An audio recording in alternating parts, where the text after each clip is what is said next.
Hello everyone, welcome back to the final session of this FDP. In the last session, we discussed about the properties of the perceptual video hashing, the existing methodologies, and some of the proposed algorithm. One algorithm that we discussed was Achiloptas random matrix based perceptual video hashing function. And we said that it is computationally simple, performance is satisfactory, but has definitely scope for improvement. And then we said that instead of applying the random projection directly on the luminance components of the normalized video, we can transform the features and then we can apply the random projection. Let's see what this idea would give rise to. Okay, so the perceptual video hashing algorithm based on the temporal wavelet transform and the Achiloptas random matrix. This algorithm and the previous algorithm are almost same. The only thing is that after normalizing the input video, after pre-processing and normalizing the input video, we are applying temporal wavelet transform on the video along the temporal direction, that is along the z direction. And then we are selecting the relevant features, and then we are applying the randomization on this transformed features, transform domain coefficients, then random projections on this randomized subblocks or subcubes, hash computation, finally the hash factor for a given input video. Let us see in detail. The input video is Vn, the algorithm parameters. Okay, since we are assuming it to be cube, so otherwise we can also take it as x, y, z and u, v, w. Since we have assumed that we will normalize both in spatial and temporal directions of the same values, here I'll just take it as x, and u is the size of the subcubes. Earlier I had told subblocks, now I'm telling subcubes, and hence it is represented as u, and x is the dimension x, y along the three dimensions of the video. Okay, n is the number of subcubes that you take, k again represents the hashed length, which is even, and epsilon, which is related to the JL lemma. Okay, the first step is pre-processing and normalization. Convert the input video into a sequence of gray level frames and then normalize it via spatial resizing to obtain this. So please observe that we are only performing spatial resizing in this step and not along the temporal direction. In earlier thing we were subsampling and then we were normalizing it in all the three directions, but here we have just resized in x and y direction, but not in z direction. Okay, the next step, we will be applying the wavelet transform along the temporal direction, and hence the name temporal wavelet transform. Okay, but the condition is that the number of frames in the video should be in the order of power of 2. What if it is not there? We try to extrapolate. So we reconstruct the frames, or we append the frames by performing the temporal averaging operation, so that the number of frames is in the order of 2. Okay, for example, it could be in the number of 2, 4, 8, 16, 32, 64, 128, 256, 512, 1024, 2048 and so on. Okay, so once we have got this arrangement, we apply temporal wavelet transform in the temporal direction up to nth level of decomposition. The number of levels of decomposition depends on how many number of frames that you are planning to retain in the temporal direction. Okay, so retain x number of low pass frames to get the normalized transform video. So we are only retaining the low pass frames because it contains the meaningful information. When I say meaningful information, the perception of whichever is important for the perception, that is there in the low to mid frequency. That's why we are trying to retain the low pass frames. Okay, once we have got that, here we have retained x number, so we have resized the input video in x and y direction as size x and x, and also in z direction x number of frames, so that now the cube size cube is of dimension x cross x cross x. Okay, now we have got a cube. Depending on the secret key k, we randomly select n overlapping subcubes. Here we have okay, and then once we have got that, so we select those subcubes, again concatenate the columns of subcubes to form a vector. Once you have got the vector from a single subcube, repeat the same process for the remaining subcubes and form a feature matrix F. Okay, so these can be considered as a vector of high dimensional vector or a point in a high dimensional space. Apply random projection on this n points in high dimensional space to reduce the dimensionality using the Ekloptas random matrix. So we have the hash matrix wherein each vector is of dimension k. So the dimension of each vector is k, and we have such n points. Okay. Now once we have done that, we will again compute the hash. Since we want a single vector, we perform arithmetic averaging along the row wise. Okay, and then obtain a single column vector. Rank order it, and then obtain the median value. Depending on the median value, if it is depending on the values of the vector, if it is greater than the median value, then it is chosen as 1. If it is less than the median value, it is chosen as 0. And that's how you get the binary hash vector for a given video using the temporal wavelet transform and the Ekloptas random matrix. Okay, again we will check whether this perceptual hash satisfies the unpredictability property, visual fragility property, and perceptual robustness property. Unpredictability property, what we mainly concentrate is that if the secret keys are different, then the hash should compulsorily be different even though the videos are same. So that is what we do here. We take a video, we use 1000 different keys to generate a hash for the same video, measure the normalized Hamming distance between these hashes, and plot the histogram. Repeat the same process for the 223 videos. In general, in total, we have applied it on 224 videos. So this is about the unpredictability property. So as per the desirable properties of the hash, the normalized Hamming distance should be centered around 0.5. That's its confusion, and you can see that this is more concentrated towards 0.5 compared to the previous algorithm, and hence this is better compared to the previous algorithm. Let us come back to the visual fragility. Here what we want in visual fragility in simple terms is that two different videos, the hashes of the two different videos must be different, correct? So what we do for that is we have the 224 different videos. Okay, so obtain the hash for all of them using the same secret key and measure the normalized Hamming distance between those hashes, plot the histogram. Repeat the procedure for 1000 different secret keys, okay, and then plot it. Again, it should be centered around 0.5, and you can see that here again the range is slightly narrow compared to the previous thing.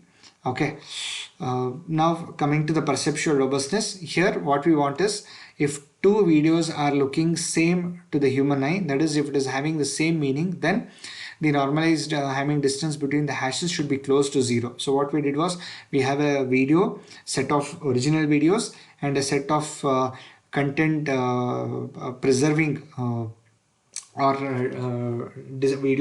videos whose videos obtained by content preserving operations, and then measure the normalized Hamming distance obtained measure the normalized Hamming distance of the hashes obtained from these particular videos and plot it. You can see that again here the normalized Hamming distance is shifted towards 0, and that's definitely better. Now you can see that when I superimpose the visual fragility property and the perceptual robustness property, here the blue indicates, the blue shaded thing indicates that they are all visually similar videos, perceptually similar videos, and the red line indicates that it is different videos. Now if I say again, if I take the threshold as 0.35, If the normalized Hamming distance is between greater than 0.35, then I will classify it as different video. If the normalized Hamming distance is less than 0.35, then I classify it as perceptually similar videos. You can see that there is still overlap, but the overlap area has reduced considerably, and thereby we will be able to retrieve the near duplicate videos better compared to the previous algorithm. But this shows that it has definitely scope for improvement. Okay. Now, what is the drawback? The computational complexity increases as the number of frame increases. So, goal of having computational simple video hashing algorithm is lost because it has to be fast, right? And computationally it has to be simple. So, performance has improved but has scope for improvement. Now, our objective would be, can we have computationally simple video hashing algorithm which can minimize the misclassification? Okay, so at the same time it can retrieve fast, so that we will see. So with this objectives, the next algorithm is the Tucker decomposition based perceptual video hashing algorithm. But before that, let us review what is tensor decomposition. I have already told you that tensor is nothing but a multi-dimensional array. Okay, now the next term is rank 1 tensor. What do you call when you call a tensor as a rank 1 tensor? Suppose now I have a tensor here. If this tensor can be written as an outer product of 3 vectors, here vector A, vector B, vector C, if I can write like that, then I can say that this is a rank 1 third order tensor. Okay, this is a tensor of dimensions alpha, beta, gamma, and then it has been decomposed into outer product of 3 vectors, each of dimensions alpha, beta and gamma respectively. Now okay, now how do we obtain this for a given video? There are various techniques. One is the parallel factor analysis. The the tensor x approximately given as summation r is equal to 1 to capital R, outer product of A, B and C. In a compact form, it is written like this. Now, let me try to explain this equation. Now, suppose this is a video. This is treated as a tensor, that is nothing but a multi-dimensional array, and we want to find its decompositions using parallel factor analysis. So let us assume that this video can be approximately represented by R rank 1 tensor. So this is rank 1 tensor, this is the second rank 1 tensor, this is the rth rank 1 tensor. So we have got R rank 1 tensors. Now this is approximately represented in this. So when we try to measure the mean square error between this, when I reconstruct this using this sum of rank 1 tensors and the actual tensor, the error should be very close to 0. Then only we can say that this has been decomposed into rank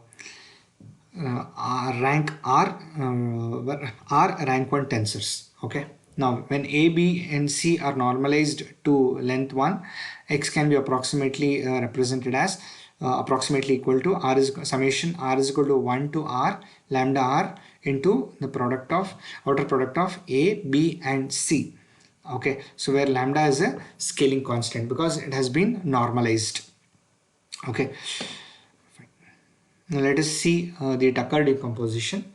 Element wise, the Tucker decomposition is represented as x of I comma j comma k. This represents the element of a video.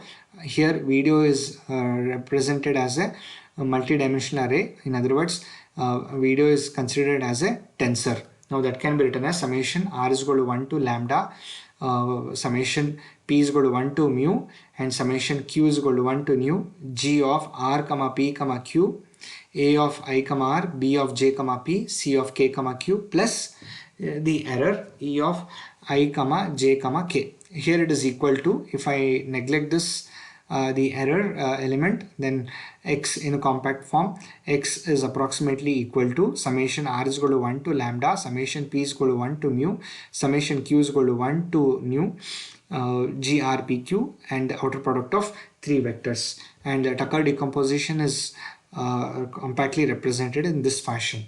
Okay, now here suppose this is a video. which is considered as a tensor of dimensions alpha by beta by gamma. Then using the Tucker decomposition, it has been decomposed into the matrices. These are called as the slices. Okay, a slice of dimension alpha by lambda. Lambda represents the number of columns, alpha represents the number of rows. Okay, and then B is another component matrix, or also called as the loading matrix. These are the slices of dimension. This is beta rows and mu columns. And C is another component matrix or the loading matrix with the gamma as the number of rows, and then the nu as the number of columns. Okay, but G is the core tensor. G is the core tensor of dimension lambda, mu and nu. Okay. Okay. Now let us see that how we can use the Tucker decomposition technique to extract the perceptual hash from the video. Given input video is pre-processed and normalized. Then we randomize it to obtain the subtensors, apply Tucker decomposition on the subtensors, compute the hash, and then finally obtain the binary hash vector for a given input video. Let me explain it in detail. Okay, so say input video Vin, algorithm parameters are alpha, beta, gamma, where alpha, beta, gamma represents the size of the tensor. Then phi, chi, psi represents the dimension of the subtensors that we will choose depending on a secret key. And then lambda, mu and nu are the number of elements in the component matrices or number of elements in the loading matrices.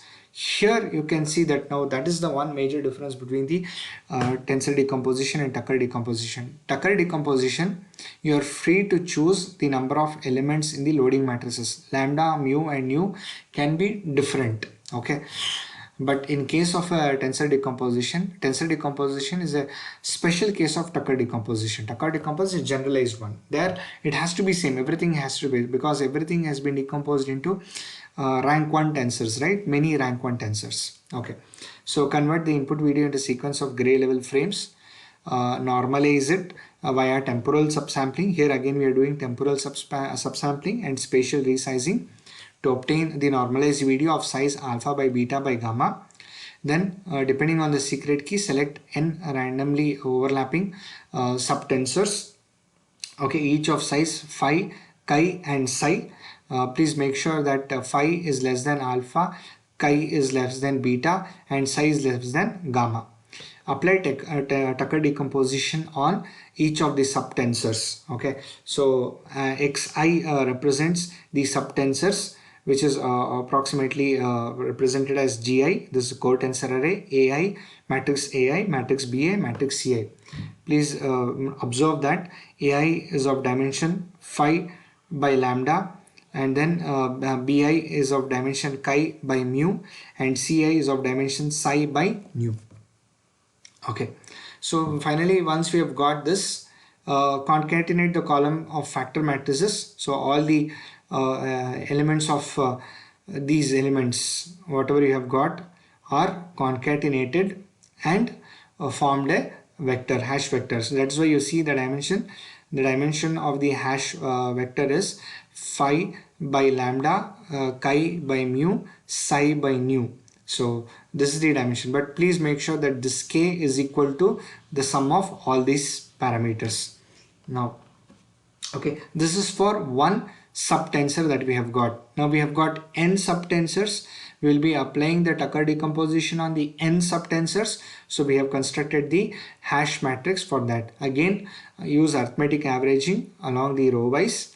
Get one column vector, rank order it, obtain the median value. Since it's a even length, so we obtain the median value as average of the middle values, and then binarize it using this logic: greater than median value 1, less than median value 0. So that's how we get the binary hash vector from a given input video using Tucker decomposition. Again, here using the same process, we have tried to validate whether this hash generated using the Tucker decomposition satisfies the desirable properties or not. That is the unpredictability property, visual fragility property, the perceptual robustness. You can see that it is the unpredictability is very close to 0.5, much better than the previous two algorithms. Similarly here, visual fragility, here again I want to repeat that unpredictability, if the secret keys are different, the hash also should be different even though the videos are same. Okay, visual fragility, if the two videos are different, then the hash should be different. Okay, so again it should be around 0.5. Yes, it is concentrated towards 0.5, again comparatively better compared to the previous two algorithms. Again here, perceptual robustness, if two videos are looking same to the human eye, then its normalized Hamming distance should be towards 0, and you can see that yes, it is towards 0. Now we can see that if I superimpose the perceptual robustness and the visual fragility, there is definitely a misclassification, but it has reduced considerably. The blue shades represents the visually similar videos, and the red loci represents the different videos. You can see that now again, if I keep the threshold as 0.35, if it is above 0.35, then I classify it as different videos. If the normalized Hamming distance between the hashes is less than 0.35, I classify it as near duplicate videos or perceptually similar videos. Now you can see that the misclassification has reduced considerably. Okay, now of these algorithms, let us try to use the perceptual video hashing algorithm to implement the near duplicate video retrieval application, because that's the objective, right?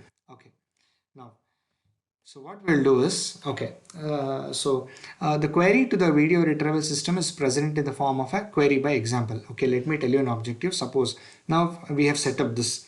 Now our goal is to see that there is already a database was existing. Now we have to retrieve the near duplicate videos from the database. Retrieve it. Once it is known, we will keep the original one and eliminate the near duplicates. So for that, now we have to create a near duplicate. We have to create a database which consists of an original video and also its near duplicates, right? So we will come back to that, how the database was set up. But before that, let me introduce some of the important terminologies. So the query to the video retrieval system is presented in the form of a query by example. So we give a video query video as an example, and then we try to retrieve the near duplicate videos. The performance of the video retrieval system is evaluated using the average precision recall curves. Now what is the recall and precision? Let me explain. Recall is denoted by R, and it is defined as number of near duplicate videos to the number of total number of videos retrieved. Okay, let me give a total number of near duplicate videos existing in the database. So let me give an example. Suppose I have constructed a database which has 10 near duplicate videos. Okay, and including the original and its replicates, totally there are 10 near duplicates. Okay, now suppose I have used the algorithm and I have tried to retrieve it. Suppose I could retrieve this using this algorithm. Say I could retrieve only 4 near duplicate videos. So how much is there in the database? In the database there are 10 total number of near duplicate videos, and now how much is retrieved? 4. So the efficiency is 40%, or recall is 0.4 or 40%. That is recall. So now you might have guessed that recall value should be very close to 1. That is, it should try to retrieve as many number of near duplicates possible present in the database. Okay, now let us see what is precision. Precision is denoted by P, and it is defined as the ratio of number of near duplicate videos retrieved by to the total number of videos retrieved. Now let me again give an example. Now suppose I have given a query, and the system did all the background processing, and then it retrieved say 8 videos. It retrieved 8 videos.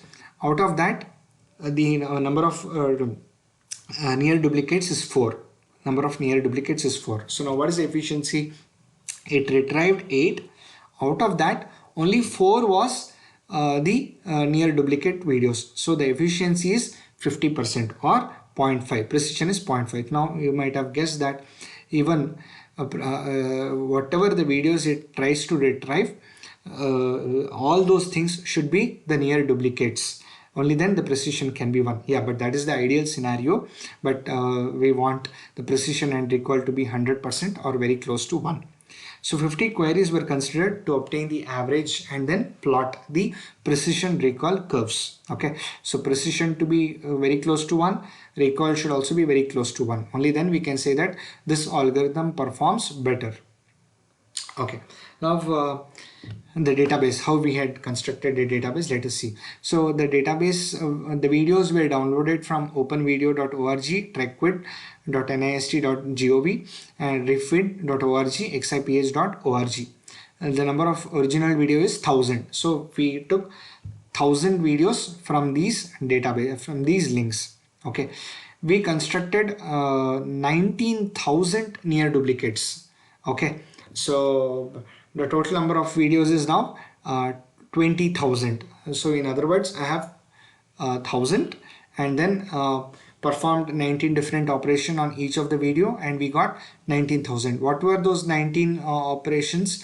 Here you can see modification in frame rates, okay, modification in spatial resolutions, contrast modifications, brightness modifications, blurring, average blurring, Gaussian blurring, adding the additive white Gaussian noise with mu0, sigma 57, adding salt and pepper noise of density of 1%, cropping 10% from the boundary pixels, frame dropping, some of the frames were dropped, so only 128 frames were retained, insertion of logo as watermark, then histogram equalization. So we applied histogram equalization to RGB frame and then constructed the video. Frame rotation, rotated 5° in anti-clockwise direction, and we performed compression on the original video with compression ratio of 250:1. So using all these operation on the original video, we constructed 19,000 near duplicates. In general, the video has 20,000 near duplicate videos, but let me tell you that all these videos the maximum or were within the 5 minutes. So some was 30 seconds, 1 minute, 2 minutes, 3 minutes, but nothing was more than I think 4.5, 5 minutes. Okay, so we restricted to that.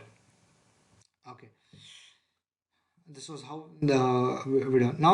Now we have constructed the database. We know how many number of near duplicates are there, what is the original one, and database is there. Our objective is to retrieve as many near duplicates as possible, so that we want to clean the database and make it efficient. That's the objective, right? So we used various perceptual video hashing algorithms to generate the hash. Use this perceptual hash. Remember this block diagram that we discussed in the beginning. Okay, so we perform this. Okay, so a video is there, we did pre-processing normalization, hash was extracted. Now this was how the database was created, correct? Now we are trying to do this process. So we give query by video, extract the perceptual hash, match whatever the near duplicate videos are there, try to extract those things along with the metadata, because we would have stored in the database hash along with the metadata. So we are trying to do that now. Okay, now let us see what let us comment on the performance of the algorithm. So we had implemented the near duplicate video retrieval system using the Ecloptas random projection based video hashing, Parafact based video hashing, temporal wavelet transform, and Ecloptas random matrix based video hashing, and then Tucker decomposition based video hashing. Okay, now let me tell you that we want the precision and recall to be towards 1. So precision recall also towards 1, precision also towards 1. That means what? The most right hand side curve is the most efficient one. Now you can see that the Tucker decomposition, all the three, the Tucker, and then the temporal wavelet transform, and the Parafact, all these three performance are more or less same for the database that we have used.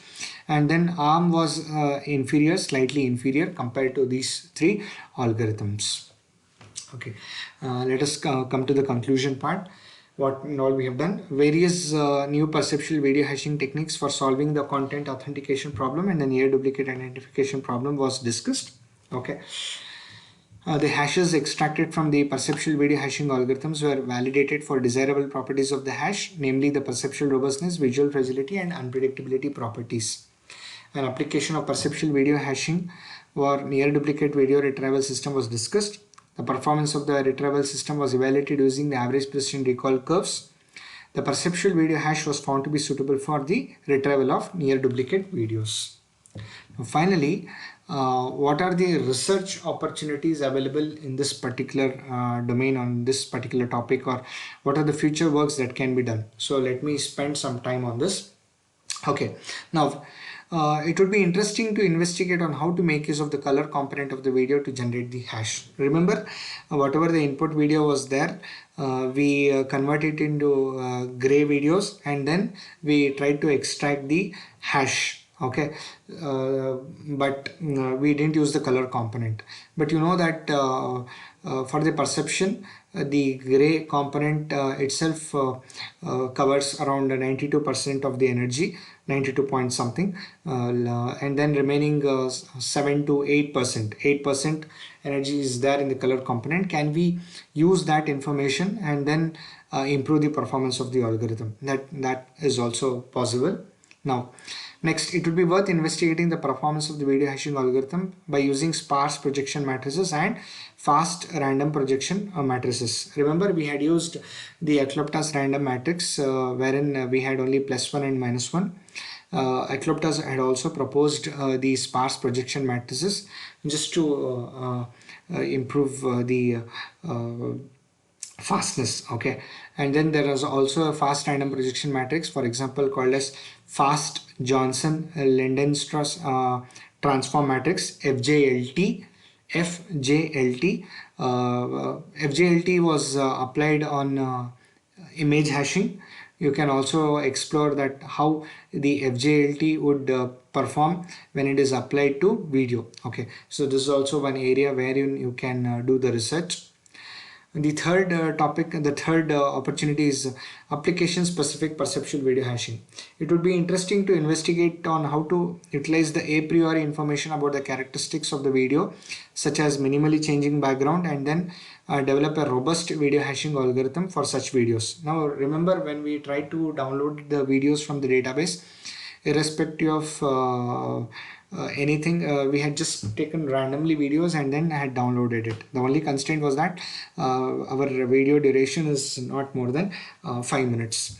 But if we have a specific information, say for example all news reading videos, you can see, you know that in the news reading videos the background changes minimal, and also the foreground is also the minimal variations, right? So can you use such kind of informations or some category of videos and then try to extract the hash from these videos and then see that how does it perform? Okay, what is the performance of the algorithm? That is one area where you can explore it. Now, sensitive to malicious modifications. Now, the video hashing algorithms that we had proposed or we had worked or existing in the literature, they're not good at catching the malicious modifications. There is always a trade-off, whether you want the perceptual robustness or the malicious modifications. So since and hence there is a lot of scope for implementing the perceptual hashing algorithms for catching the malicious modifications. Okay, that is unwanted modifications. Okay, large database. Now whatever we have done, the performance of the algorithm was evaluated on just 20,000 videos, and all the videos were not more than 5 minutes, right? If you have the computational requirements and all the setup you have got, you can do it for lakhs of videos. Lakhs, yes, I've just done it thousands, but lakhs of videos. And you know that when the number of videos increases drastically, the retrieval the time at which it can be retrieved reduces, the performance of the algorithm decreases. So that's again a challenging issue. Again, if the length of the video is large, how do you solve that problem? So all these things can be explored by considering large database. Again, it's a very good opportunity there you have. Effective indexing structure. We had not taken the indexing structure into consideration. That is how effectively we can consider indexing it, because we had not considered the time parameter. Okay, so you can think of how to develop an efficient indexing structure to facilitate faster retrieval. Okay, so that retrieval is faster. We didn't worry about the retrieval, faster retrieval. We had just worried about was the precision good, was the recall rate good, and then we said that the performance is good. Okay, and so when the database is large, again you need to have an effective indexing structure. Again, it has its own challenging. Okay, you have a lot of scope there to improve it. Okay, so these are the research opportunities that are available in the near duplicate video retrieval using the perceptual video hashing technique. Okay, thank you. I hope the session was informative, and this faculty development program reached your expectations and was benefited and was beneficial. Okay, these are my details. If you want to contact me, please free to contact me. These are the contact details. This is my official mail ID. This is my personal email ID. This is my contact number. And if you want to contact me through Facebook, its username is R Nazare. Okay. Thank you so much. Thanks for your time, and thank you for patiently listening to me. Thank you so much.